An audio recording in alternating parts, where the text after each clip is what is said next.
Francisco, and that's what they were really going to do, and that's even the real uniforms. Listen, we already have the biggest prison population.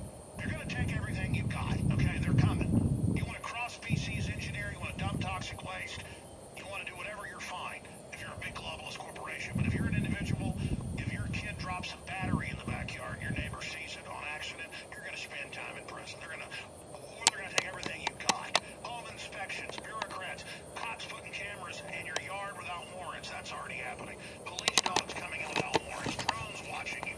Warrantless wiretaps. The CIA director spied on by the FBI. Just wall-to-wall evil. Street lights with microphones and cameras watching you.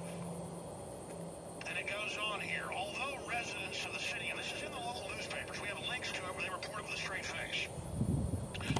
Although residents of the city are forced to drink toxic waste in their water supply in the form of sodium fluoride and hundreds of other chemicals they add. They make you pay for toxic waste from chemical plants, and they call it an additive, put a medical additive, put it in there, partially medicate you. Measures imposed as a consequence of the Environmental Protection Agency's Clean Water Act would turn the mundane of activities, the most mundane of activities, into a criminal offense. Quote, California's latest experiment in faith-based policy making is being unleashed today on the San Diego public. A regional water quality officials, not servants, began hearings on new regulations that seem crafted to turn